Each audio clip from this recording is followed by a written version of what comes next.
Bonjour à tous, bienvenue dans Censuré avec aujourd'hui comme invité Philippe Pinoli qui est avec nous. Bonjour Philippe, Bonjour. comment ça va? Eh ben, ça va très très bien. On est ravi de vous accueillir Philippe, on va parler ensemble du Monopoly. Vous êtes ancien triple champion de France du Monopoly, vous êtes également organisateur du championnat de France. On en parlera ensemble dans la question promo, il y aura la question du patron, un questionnaire à choix et on terminera par un coup de pression. Ok Philippe? Impeccable. À côté de moi, il y a un buzzer. Ce buzzer sert à vous censurer si vous n'avez pas envie de répondre à une question. Alors, j'espère que vous allez répondre à toutes les questions. Mais si jamais vous avez le droit à un buzz gratuit et vous pouvez activer le buzz en disant le mot buzz et j'activerai pour vous le buzzer. Mais si vous activez le buzzer, vous allez devoir tirer après une carte au hasard, action positive ou action négative. Ça, c'est vraiment vous voulez vous censurer. Mais je ne l'espère pas, Philippe. On commence Alors, je ensemble. tente tout sans filet, sans buzz, J'adore. sans censure. Voilà. J'adore ça, Philippe. Allez, c'est parti. Voici la question promo.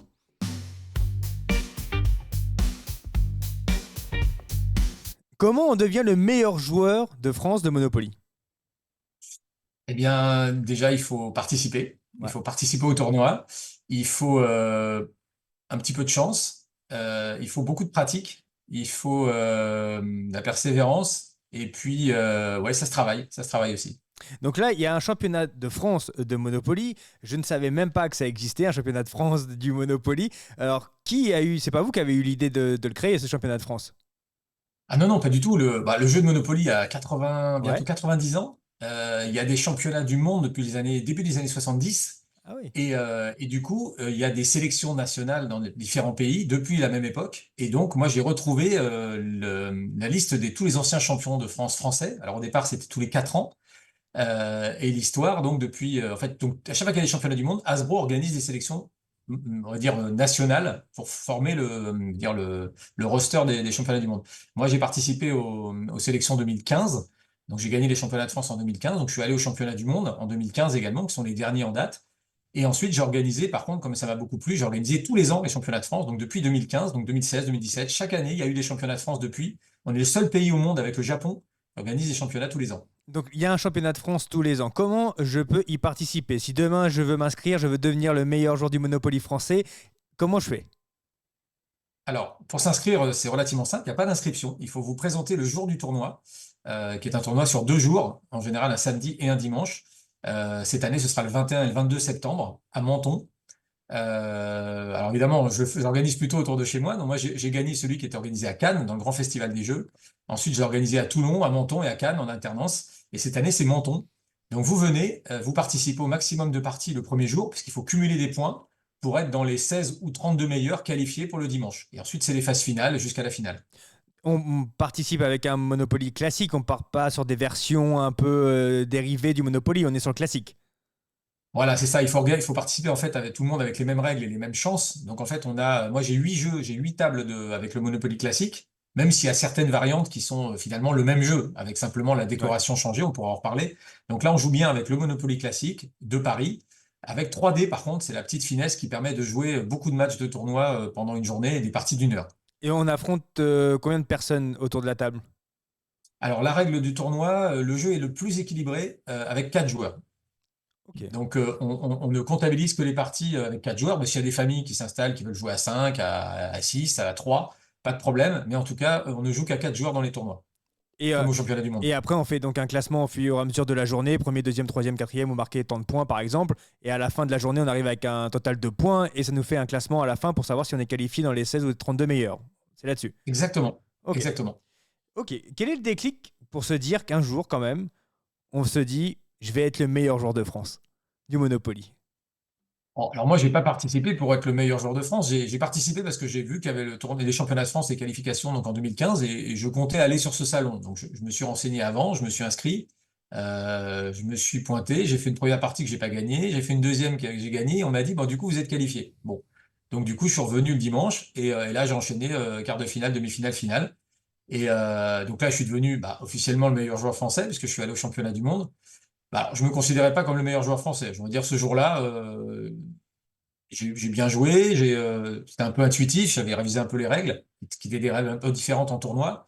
Non, je me suis vraiment considéré le meilleur joueur français quand j'ai regagné l'année d'après, parce que ça n'avait jamais été fait. Donc là, voilà, je pense que j'ai prouvé que c'était pas un hasard. Quand j'ai gagné la troisième fois, là, je me suis mis à l'abri de toute concurrence, puisque personne n'a jamais gagné 2 fois. Alors 3 fois, je suis assez tranquille. Et après, j'ai fait en 9 ans, j'ai fait 6 finales. Donc je n'ai pas regagné depuis 2017, mais j'ai encore fait 3 finales de plus. Et j'espère bien regagner un jour et retourner au championnat du monde. Ça veut dire que cette année, par exemple, vous êtes encore participant pour le tournoi.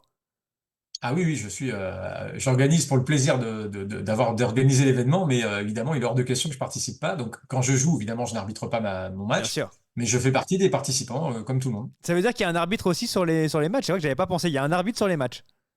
Alors, techniquement, il y a un juge-arbitre qui, alors pas sur chaque partie, surtout pas les parties qualificatives, ça Ouais. demanderait beaucoup trop de monde. Par contre, vous avez un arbitre qui est disponible pour des points de règle, pour arbitrer des litiges, parce il y a certains éventuellement sanctionnés, parce qu'il faut que ça se passe dans le meilleur esprit, puis évidemment, faut pas qu'il y ait de triche, hein, pour que ce soit le meilleur qui sorte. Et par contre, il y a un arbitre présent à la finale, arbitre et banquier. Donc là, ça évite vraiment aux gens de prendre l'argent dans la banque. C'est vrai que ça, on connaît l'astuce. On la connaît bien. Est-ce que ça rapporte d'être champion de France? Est-ce qu'il y a un gain ou alors c'est juste honorifique? On est champion de France du Monopoly. Ah bah, moi, je dirais que le plus beau gain, c'est d'avoir son nom sur mon trophée, parce que j'ai fait fabriquer un trophée par un artiste, donc un Ok. trophée historique, comme dans tous les grandes compètes, où vous avez votre nom écrit dans la liste historique de tous les grands champions. Pour moi, c'est ça le plus. Et puis vous êtes pour l'histoire, champion de quelque chose, champion de France de quelque chose. Et sinon, en gain, bah, on est doté en lot par Hasbro, qui est le fabricant du jeu, qui est très sympa, qui m'a fourni tout le kit pour organiser le tournoi, donc les kakémonos, les jeux, Ok. les nappes, les t-shirts. Et chaque année, il m'envoie une palette de lots à distribuer aux participants et aux meilleurs joueurs. Mais sinon, on ne gagne pas d'argent. Et le seul tournoi où on gagne de l'argent, c'est au championnat du monde, où pour la petite histoire, on gagne le montant exact qu'il y a dans une boîte, mais en vrai billet. Donc, si vous savez pas le montant, il y a Ouais. exactement 20 600 dollars dans une boîte de Monopoly. Donc, on joue sur le jeu américain au championnat du monde. Et donc, le gagnant, qui est un Italien, la dernière fois, a gagné 20 600 dollars. Un chèque, hein, en l'occurrence. Il a eu un chèque du montant exact de la somme. Et ça, c'est la somme traditionnelle des champions du monde. Ok, sympa. Je ne connaissais pas cette petite info du montant de la boîte du Monopoly. Ah oui, il y a 20 Ouais, 000. vous pouvez vérifier, vous faites le calcul. En fait, il y a 30 billets de chaque. Voilà, je vous laisse faire le calcul entre des billets de 1 et des billets de 500. Vous faites 30 fois chacun. Vous arriverez à ce résultat. Philippe, est-ce qu'on joue encore contre vous? Est-ce que dans votre entourage, les amis, la famille, est-ce qu'on se dit, allez, on fait une partie de Monopoly contre Philippe ou on se dit, bon, non, on va peut-être changer de jeu en fait? Alors, heureusement, parce que non, je ne suis pas un pestiféré du jeu de Monopoly. Et je dirais même au contraire, en fait, j'ai beaucoup de défis, j'ai beaucoup de gens même qui me contactent pour ah, on ferait bien une partie contre vous, peut-être qu'on pense qu'on est plus fort, etc. Donc au contraire, même je suis même invité à des. J'ai même été cadeau dans un anniversaire. J'étais la surprise pour la personne, parce qu'il rêvait de jouer contre moi. Donc j'étais le cadeau, on m'a payé le voyage à Paris pour aller faire des parties contre un gars. J'ai été invité dans des entreprises, etc. Non, j'ai beaucoup de défis. Il y a beaucoup de gens qui veulent jouer contre moi juste pour voir ce que ça fait ou voir me battre. Ce qui arrive, hein, bien sûr. Je gagne pas toutes les parties. Ce serait pas drôle. Et en famille, oui. Bah, et puis en plus, je m'entraîne un peu quelques parties avant les championnats. En général, le samedi me sert plutôt d'entraînement, quoi, pour reprendre quelques mécaniques, voire même découvrir des nouvelles situations que je connais pas. Ça arrive encore de temps en temps. Philippe, voici la question du patron.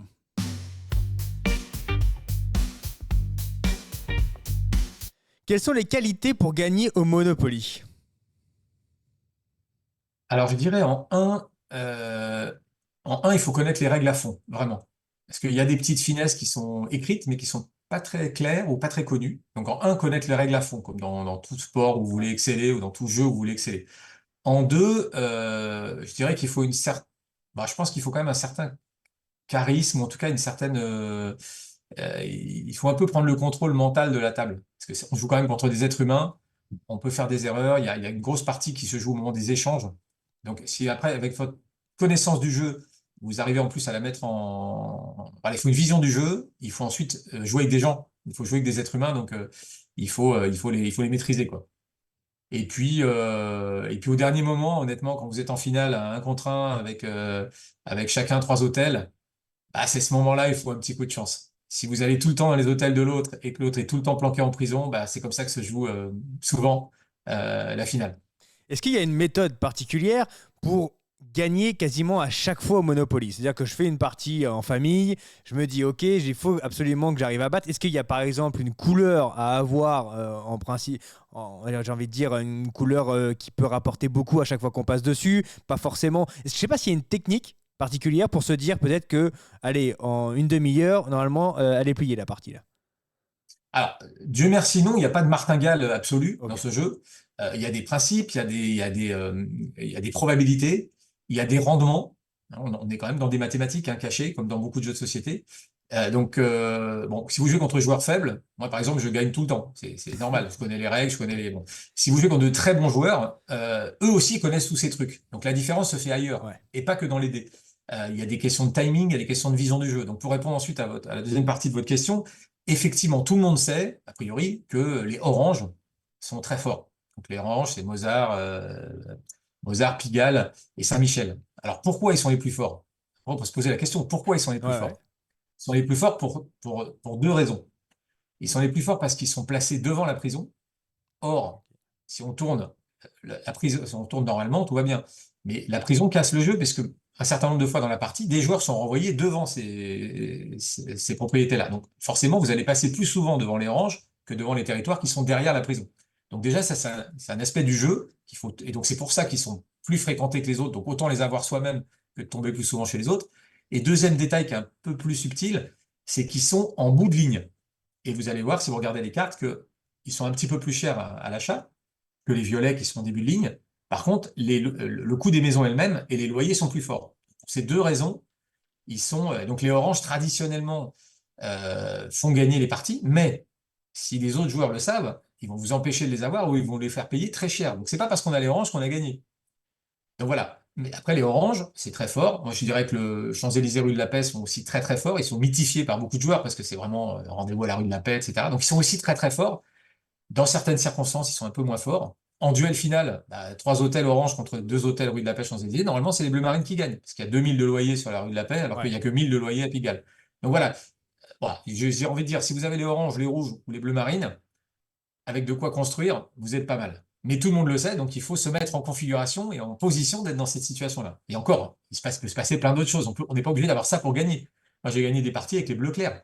Ah oui. J'ai même gagné une partie incroyable, j'avais avec la compagnie des eaux. Ce qui paraît incroyable, mais dans certaines configurations, vous pouvez, si vous bloquez tout, voilà, tout est possible. Alors, les grandes probabilités font que 80% des parties se déroulent un peu avec les oranges ou les bleus marines ou les rouges qui gagnent.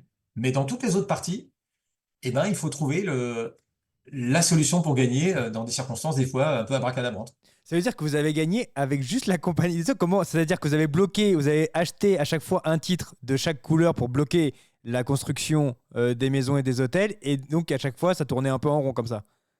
Voilà, alors je crois que j'avais. Bon, ouais, il me semble que j'avais que ça, ouais, effectivement, en bloquant tout le reste. Je suis allé en finale des championnats du monde en bloquant tout et en étant le seul avec des monopoles sur les bleus clairs, qui sont parmi les plus faibles. Mais voilà, vous vous adaptez à ce que vous avez. Après, il y a des parties vraiment très techniques où à certains moments, ben voilà, vous jouez avec ce que vous avez et vous essayez de faire le mieux et ça peut passer dans des conditions des fois abracadabrantes. On peut aussi gagner avec les verts, qui sont traditionnellement faibles pour plein de raisons. On peut gagner avec les bleus, avec les marrons aussi, Ouais. Le Courbe et Belleville, si personne d'autre a de monopole. C'est un peu ça le principe. Philippe, on va faire un tour des règles dans le questionnaire à choix.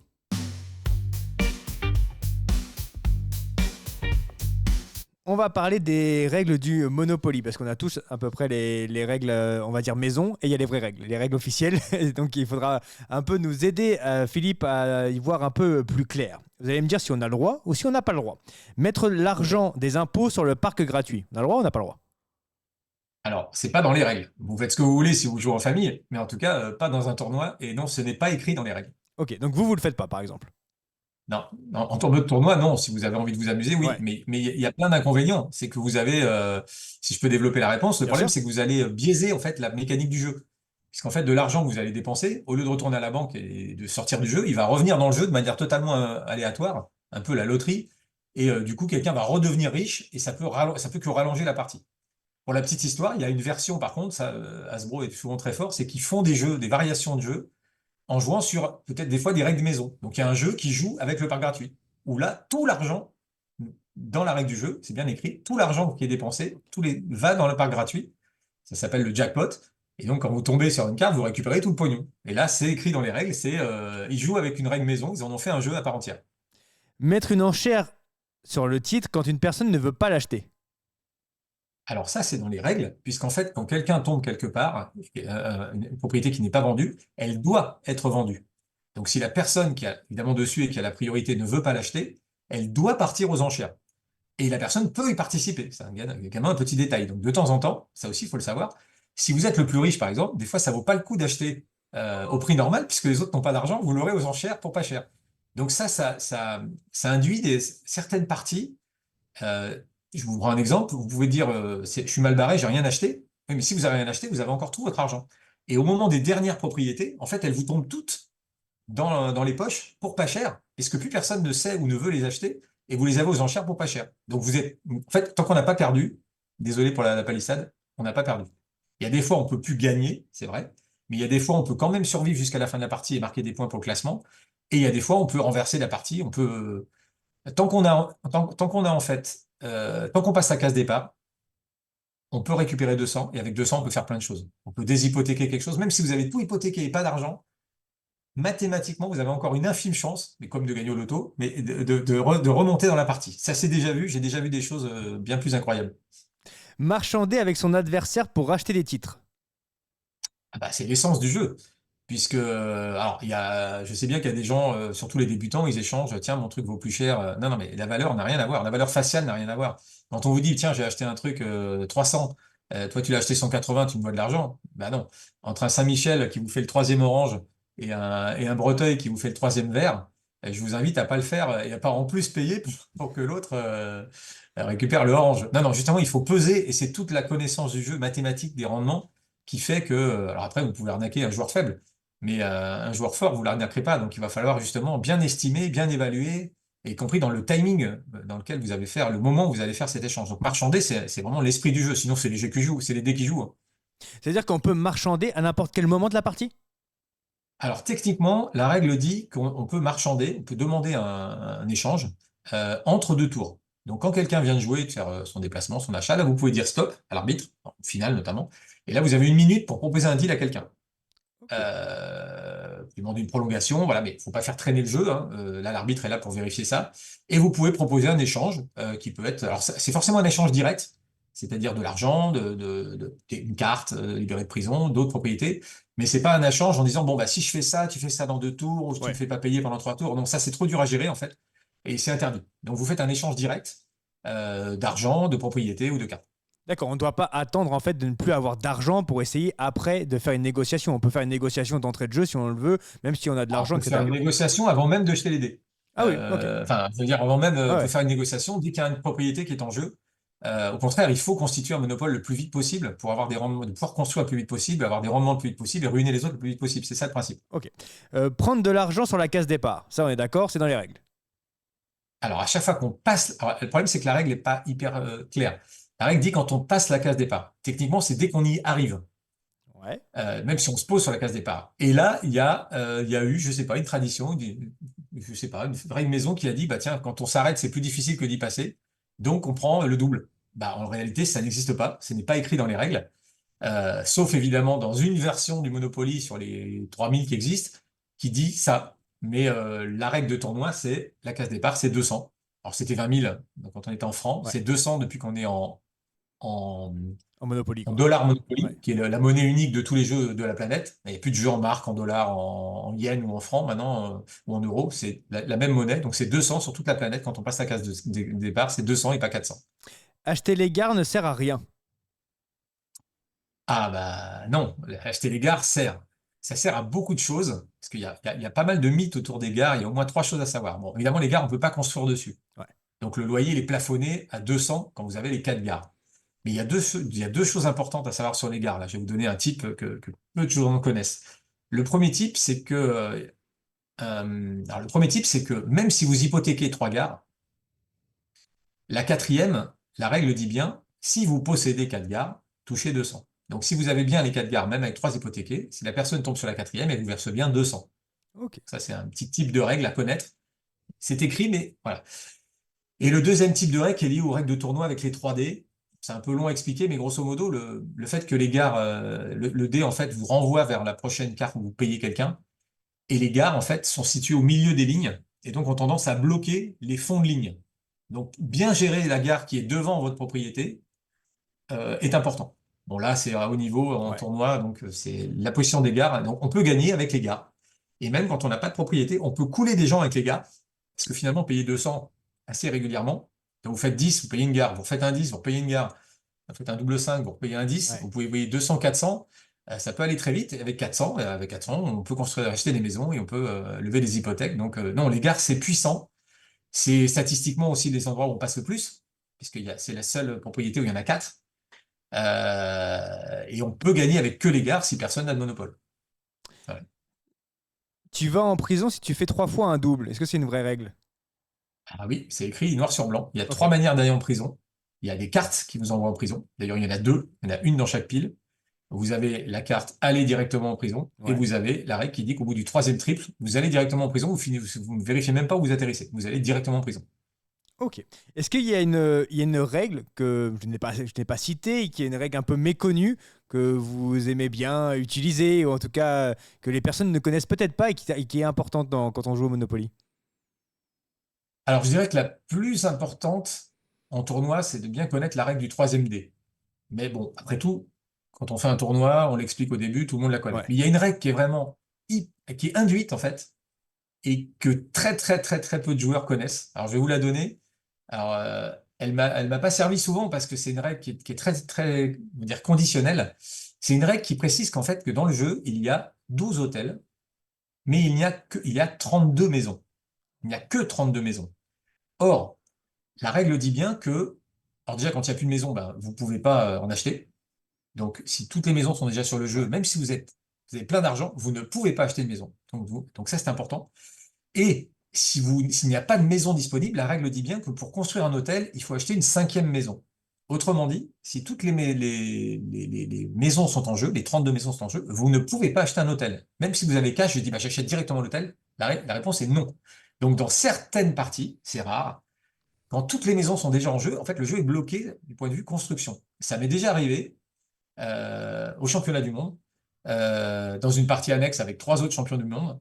Et à un moment, bah, vous avez des petits territoires, par exemple les marrons et les bleus clairs. Et ben acheter 12 maisons sur les bleus clairs, 8 maisons sur les. Donc vous avez déjà 20 maisons, il en reste que 12 pour les autres. Et même s'ils ont des plus territoires plus rentables que vous, ils pourront pas construire dessus. Donc c'est rare. Et la configuration est assez incroyable parce que après, quand chaque maison doit être vendue, pour une raison ou pour une autre, parce que quelqu'un n'arrive pas à payer, eh bien, si plusieurs veulent en acheter au même moment, elles sont vendues aux enchères. Et des fois, cette maison, elles valent de l'or. Vous les achetez pour beaucoup plus cher que ce qu'elles valent, mais parce que c'est la seule solution que vous avez de débloquer votre. Donc, ça arrive rarement. C'est des parties très, très, très rares. Mais quand vous connaissez la règle et quand vous vous retrouvez dans cette configuration, bah, il vaut mieux la connaître. Et comme ça, vous maîtrisez et vous gagnez. Ça veut dire que quand on Ça m'est a... arrivé 2 fois dans toute ma carrière. Donc, c'est rare, Ok. mais c'est vraiment la règle la plus obscure, mais qui existe. Il y a bien que 32 maisons dans le jeu. Et quand on achète un hôtel, on est d'accord que les maisons, on les remet dans le jeu. On les remet dans le jeu. Voilà, on est d'accord. On les laisse pas Et sur du son coup, il ne truc. faut pas l'acheter. Du coup, de temps en temps, il vaut mieux rester à quatre maisons que passer à hôtel Ok. pour remettre des maisons en jeu. Mais c'est très très rare. Mais il faut le savoir. Philippe, voici le coup de pression.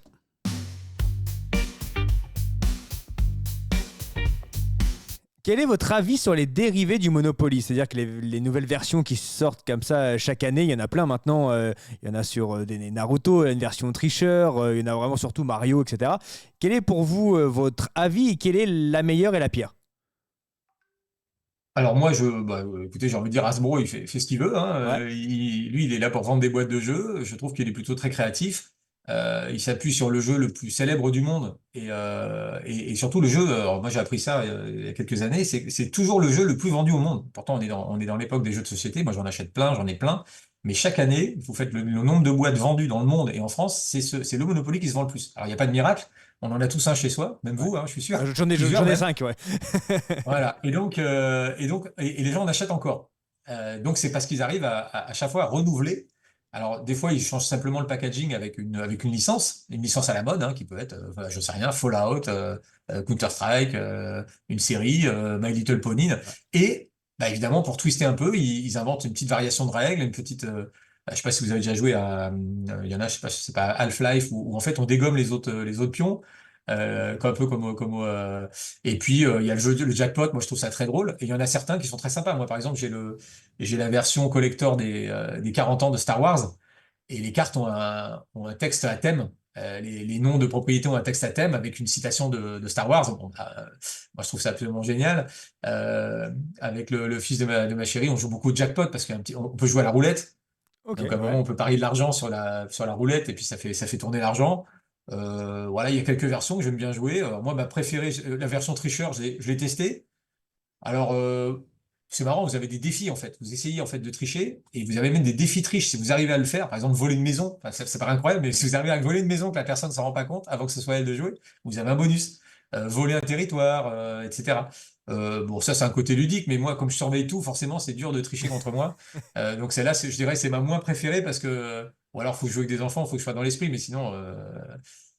Et c'est difficile de tricher contre moi. Donc à part ça, et puis il y a des versions hyper fun, effectivement. Chacun a son, chacun est fan de, je sais pas, de Conan le Barbare ou de Game of Thrones. Je crois qu'il y a une version. Et ben tant mieux pour eux, et qui s'amusent avec la version Game of Thrones. On retrouve quand même l'esprit, le sel du Monopoly dans certaines, dans les cartes, dans les textes, Mais ils sont très créatifs. Hein. Il y en a entre les villes et les thèmes, j'ai envie de dire. Pop culture, il y a vraiment l'embarras du choix pour s'amuser et retrouver un parallèle avec une de ses passions. Philippe, et vous êtes donc ancien triple champion de France du Monopoly, l'organisateur du championnat de France, encore du Monopoly. Est-ce que vous êtes testé à d'autres jeux, à d'autres championnats de France concernant d'autres jeux? Alors oui, je joue depuis que je suis tout petit à plein de jeux. Alors en autre championnat de France, pour répondre précisément à votre question, alors j'ai fait 2 fois le championnat de France de Magic, Ok. 94 et 95, je crois. Donc j'ai 95 et 96. Où j'étais pas très loin d'aller au championnat du monde d'ailleurs la première année. J'ai fait des championnats de France de Terraforming Mars aussi, qui est un jeu expert, vous voyez, beaucoup plus compliqué. Donc là, je me suis qualifié, j'étais au championnat de France l'année dernière. Ouais, voilà. La Coupe de France en ligne aussi, Terraforming Mars. Voilà, j'aime la compète, j'aime le jeu de société, donc forcément, il y a de quoi faire. Et on va pouvoir peut-être vous affronter dans les championnats de France. Rappelez-nous le lieu et la date des prochains championnats de France. Alors, le lieu, c'est à Menton. Vous verrez, c'est le Palais de l'Europe, c'est l'ancien grand casino. Là, vous verrez, c'est là où il se passe tout, c'est très central. Et c'est le 21 et 22 septembre. Donc, c'est le week-end des Journées du patrimoine. Donc, vous pouvez visiter le secteur, c'est très sympa. C'est la Côte d'Azur, il fera très beau encore. Et puis, vous pouvez jouer, voilà, gratuitement. Vous pouvez venir jouer pour le plaisir, jouer pour la compète, vous qualifier, gagner des lots, rencontrer les meilleurs joueurs de France qui viennent de partout. C'est un bon moment. Merci beaucoup Philippe d'avoir été avec nous et nous avoir éclairé sur le Monopoly et peut-être donc fin septembre pour vous affronter et pour savoir si on peut vous battre. Même, j'ai un petit doute qu'on peut vous battre, mais on ne sait jamais, sur un coup de chance, on peut peut-être vous battre Philippe. Merci beaucoup Philippe d'avoir Bah, été avec nous.